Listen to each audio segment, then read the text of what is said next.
Yes, deep press. Yes. Okay, I'm just gonna pass them over. Thank Cool. you. Yo, hey, thanks, man. Thanks for taking the time out of your day for us, bro.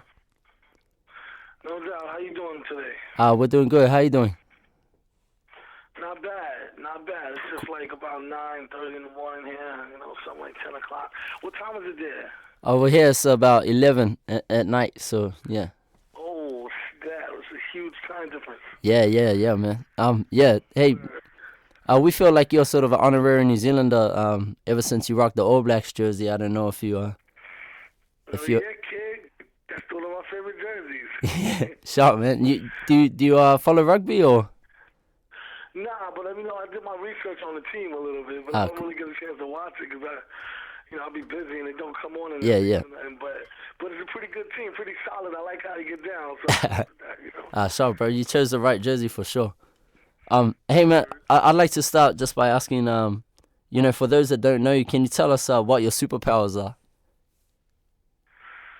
The superpowers are like Doom. Superpowers would be, microphone presence, rhyming on the microphone in all aspects. Production. Yep. And charming the pants off the ladies. That's another one. I don't use that one too much though. Cool. That one I don't get to use. So out of your out of the powers of lyricism and production, which one do you think is most powerful?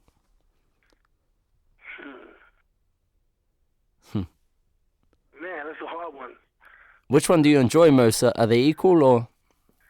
Yeah, they're about equal. They flip in and out. You know what I mean? So it's like for half of the year I'll be like just on some lyric shit, and then the next half of the year I'll be deep into the beat tip. It is like two different spectrums. One is more outward, it's like, you're dealing with the people, and it's like, that's the MC side. The beat side is when I'm like just in my lab and I'm not talking to nobody and I got my doors shut, and it's like, so they go hand in hand, Yeah, so I guess beat making sometimes sort of, you don't have to think about it so much. It's just straight expression, you're not trying to make sure this word rhymes with that, just a straight feeling. Would you say that, or? Yeah, it kind of does itself. You just kind of like, you're the like liaison there with the fingers. Just I'm kind of like the guy who knows where it goes, but it's like you're following an energy stream, really. Yeah, for sure, man. So in terms of some of the sidekicks and partners that you've had, that Doom's had, who would you say best fit? Like out of people like Count Basie, Dilla, Ghostface, etc. Who do you think best complemented Doom's power? It's hard to say. These guys are really talented. You know what I'm saying? Yeah. I would say Madlib, if anybody. I just had a chance to work with that dude for so long, and like something about how me and him connect. If I don't see him for years, we still connect right up. So, but everybody, kept his rank. That's like a hard question to answer. Yeah, for sure. So who would Madlib be if he was is he a villain? Is he a hero? Who would he be if he was a combo character? He seems to me more like a neutral guy. Like he's looking like a scientist. Yeah. So, he could work for either side. You know what I'm saying? Yeah. Do you think he'd be DC or Marvel? He would be more Marvel to me. And yourself? Obviously, Doom's a Marvel character. Growing up, did you read more Marvel or DC? It was both, really. But then Marvel, I kind of could follow the storyline better. You know what I mean? Like they had the way their storyline went, it was more to where they had, it was you can look at both sides clearly. Like, you know what I'm saying? Yeah. You can lean to one side, you know what I mean? Yeah, for sure. So, Doom appears a lot in the Fantastic Four. I'd like to ask about an issue of the Fantastic Four where Doom steals Silver Surfer's powers. And if you could steal any artist ever, if you could steal their powers, who would it be, and why would that be? Oh, that's an interesting question. So, man. Wow, that's a good one. Let me see. If I could take somebody's powers and shit. Yeah, out of anyone. I'll take my boy Kanye powers. I'll take his powers. His shirt or? He got a good way of reporting with the people. Somehow he he gets out there. Like, I don't know, he's kind of wacky, but Yeah. he has a way of getting to the people and you know, Yeah. and reaching those people. So that's something that I would like to do with this shit. I don't know if those are necessarily good powers or evil powers. Who knows? But that's I don't know. But he knows how to use them good. I tell you. yeah, that's for sure.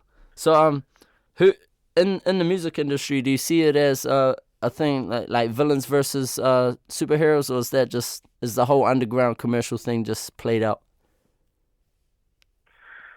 Yeah, I figure like it's no longer like, I mean, you know, it started out being where it's like, all right, a little slight competition.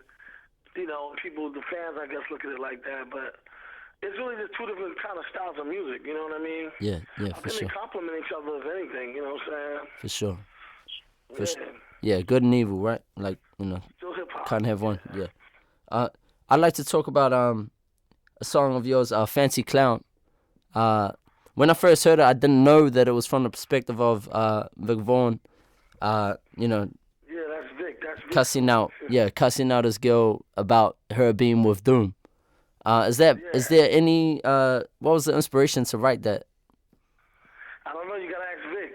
I think he was upset. I think he might have been upset through the whole thing, and he just decided to vent. I guess you know how these young cats is. But he lives and he learns. You know what I mean? Yeah, right. It's to the best of us. Yeah, fair enough. Yeah, it does indeed. Yeah. So on the subject of girls, I'd like to ask you about some of your favorite girls, if that's all right, and ask you your preference between Ellie and Mary. Who would you choose if you had to take? Ellie and Mary, who's that? Oh, I'm not too sure, man. I just heard you talking about them in some song. I was, wondering. Oh, okay, all right. Ellie and Mary. Okay. This is a kids show, I almost forgot about them bitches. It's been so long, you know. The Black Book. All right. Yeah, well, Ellie is cool, but I'm like, I can't deal with her every day. It's like, yeah. Mary, I can kind of deal with every day on a day-to-day basis. So if I had to choose one of them, be Mary. So Ellie's a weekend girl, or is she a monthly girl? It's like a once at a time, monthly, I would say. Okay. It's like, you gotta be ready to see her. That is crazy. You gotta watch out, cause in New Zealand there's a lot of people that might see Ellie a bit too often, so. Yeah, I know. Hey, they can handle her. Yeah, but we got some pretty Marys down here, so if you need me to introduce you to any, just let me know, cause yeah, we can help you. Cool. So how about Evie or Lucy? Oh man. Sorry to ask the girl questions. Both of them are kind of like, both of them are wild. They'll fucking take the path if you're not paying attention. But if I had to choose one, I'll say Lucy. Yeah, I would agree. Why would you say Lucy?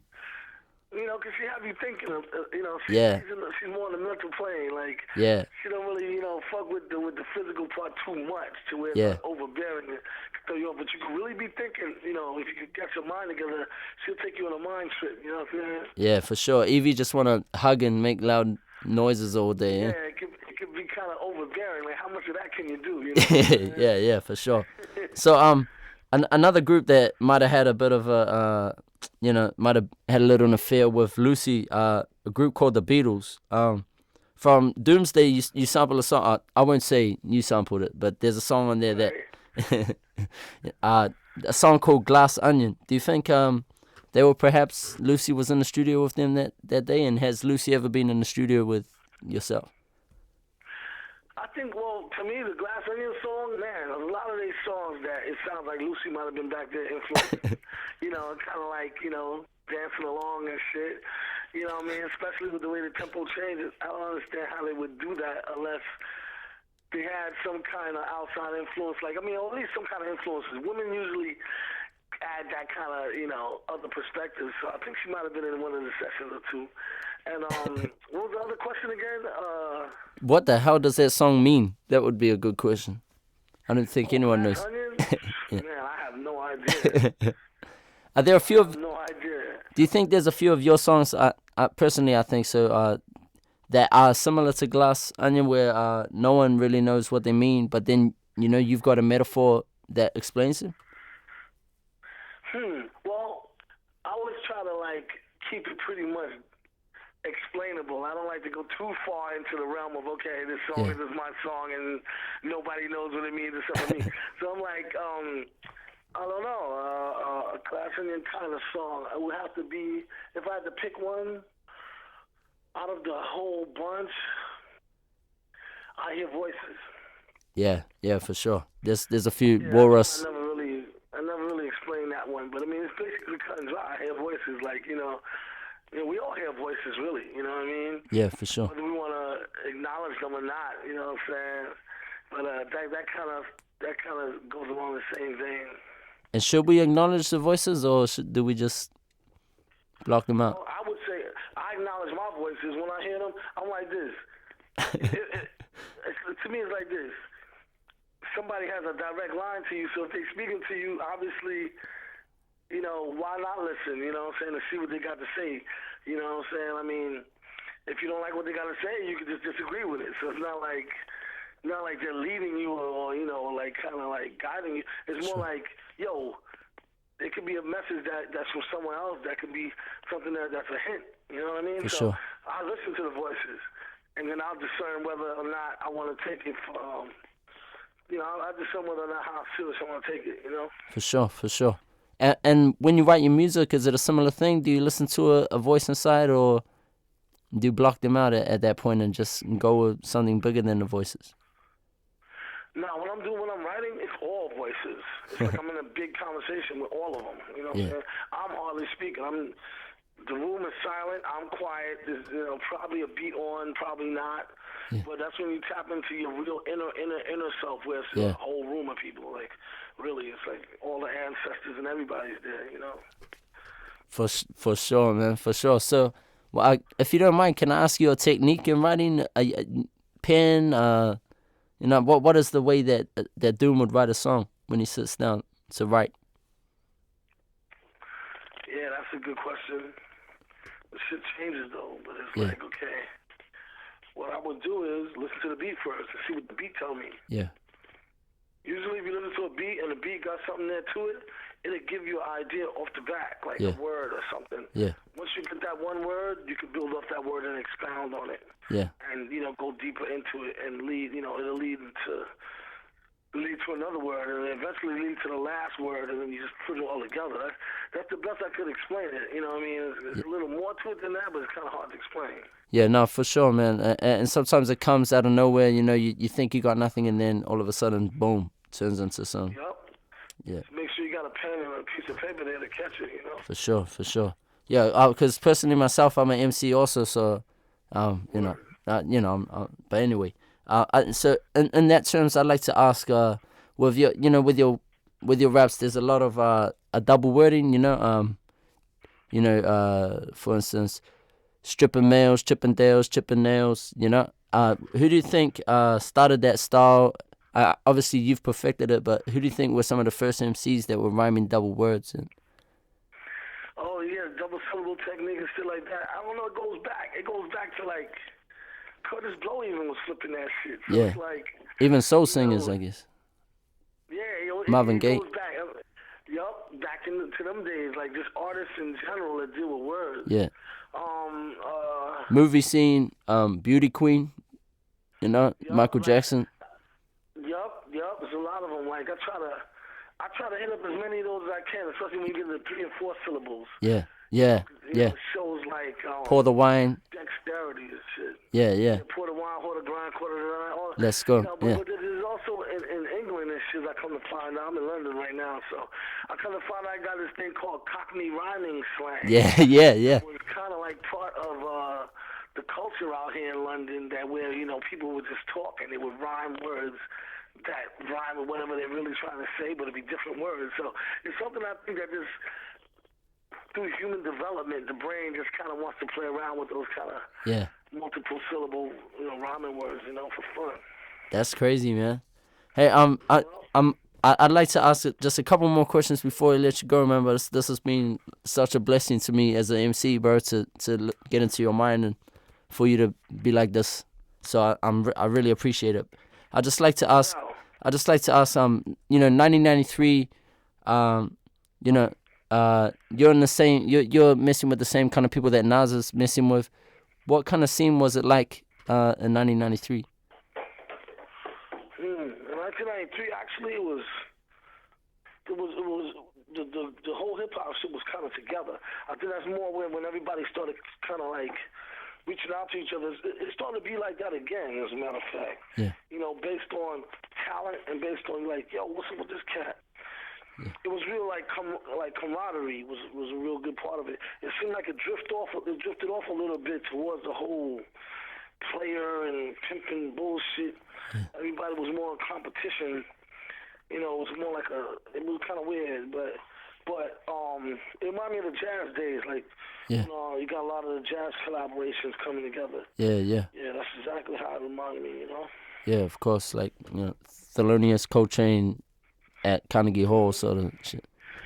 So, were you collaborating with artists in those days, even though there's not much material? Of, you know, were you around in the same sort of places where NaS was and things like that? Oh, yeah, that's my dude. Yeah, I mean, we both from New York anyway, so, yeah. You know, we kind of like grew up around the same area, you know, had around the same people around us and shit here and there.